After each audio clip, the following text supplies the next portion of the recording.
दोस्तों, आज हम आपको बताएंगे कि वो कौन सा 5 प्रकार के भोजन मनुष्य को कभी नहीं करना चाहिए। जी हाँ मित्रों, इन 5 प्रकार के भोजन करने से प्रत्येक मनुष्य की कम आयु में मृत्यु होती है। दोस्तों, इस धरती में जीवित रहने के लिए प्रत्येक जीव को आहार की आवश्यकता होती है, परंतु मनुष्य बिना सोचे समझे जो मन में आता वही खा लेते हैं और वही आगे जाकर उसके लिए काल बन जाता है। दोस्तों, साथ ही हम आपको यह भी बताएंगे शास्त्र के अनुसार भोजन करने का सही नियम क्या है, भोजन करने के सही दिशा क्या है तथा हमें भोजन करने से पहले क्या बोलना चाहिए, हमें भोजन कब करना चाहिए और वो कौन सा 5 प्रकार के भोजन है जिससे करने से मनुष्य की कम उम्र में मृत्यु हो जाती है। हमारे धार्मिक ग्रंथों में केवल धर्म की ही नहीं बल्कि कर्म से जुड़ी बातों के बारे में भी ज्ञान दिया गया है। आज हम आपको बताएंगे भोजन के बारे में सांसारिक और व्यवहारिक ज्ञान का परम भंडार माने जाने वाली गीता में इस बात का वर्णन मिल रहा है कि भीष्म पितामह ने अर्जुन को 5 प्रकार के भोजन न करने की सलाह दी थी। इन 5 प्रकार के भोजन को यदि मनुष्य कर ले तो उसके घर में दरिद्रता आ जाती है और मनुष्य की कम उम्र में मृत्यु हो जाती है। दोस्तों, वीडियो शुरू करने से पहले आप सभी से हाथ जोड़कर निवेदन है कि वीडियो अगर पसंद आए तो प्लीज़ वीडियो को एक लाइक ज़रूर करें और कमेंट में जय माँ लक्ष्मी अवश्य लिखें।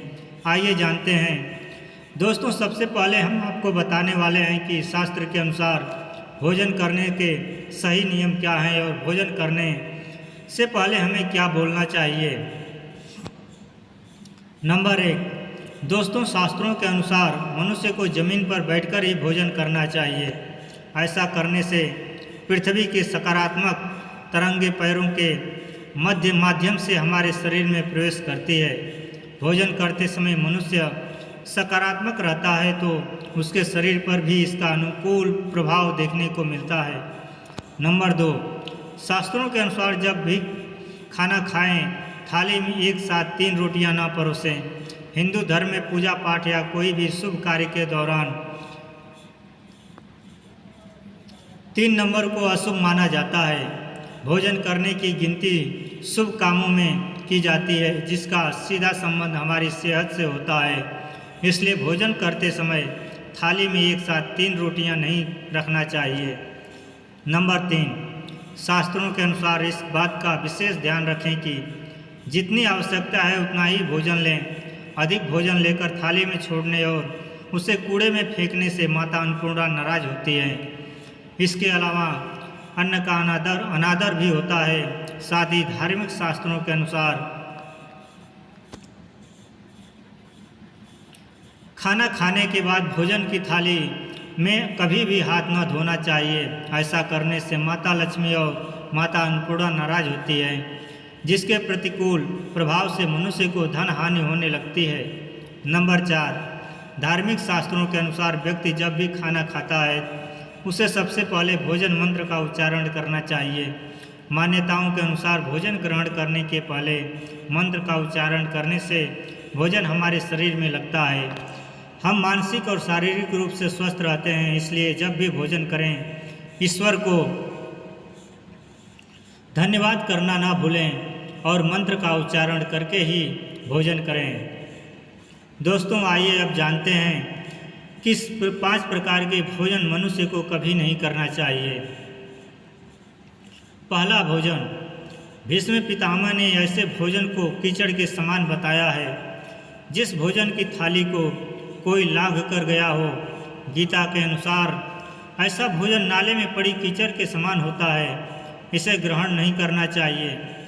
यदि गलती से भी आप घर में भोजन की थाली को लांघ गए हो तो बेहतर होगा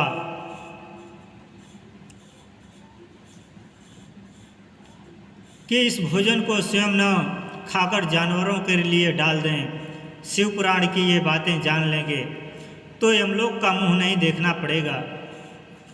दूसरा भोजन, गीता में दूसरा गलत प्रकार का भोजन उसको बताया गया है जिस भोजन की थाली में पैर से ठोकर लग गई हो या फिर किसी का पांव लग गया हो। ऐसा भोजन खाने योग्य नहीं रहता है। ऐसे भोजन को ग्रहण करने से बचना चाहिए। नहीं तो आप दरिद्र हो सकते हैं। तीसरा भोजन। गीता में भीष्म पितामह ने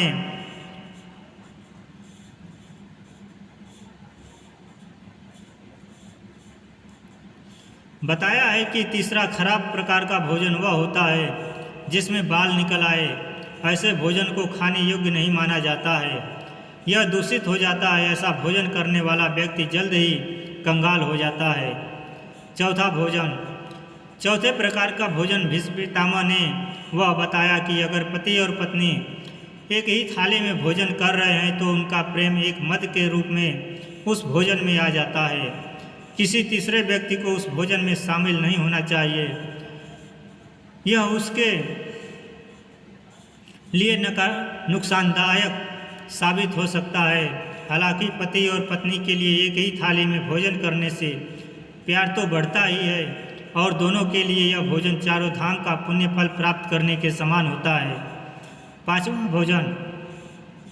बेटी अगर कुंवारी हो और अपने माता पिता के साथ एक ही थाली में भोजन करती है तो उस पिता को कभी अकाल मृत्यु नहीं होती, क्योंकि बेटी पिता की अकाल मृत्यु को हर लेती है।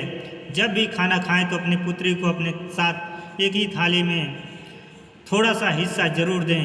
धन्यवाद। जय श्री कृष्णा। राधे राधे।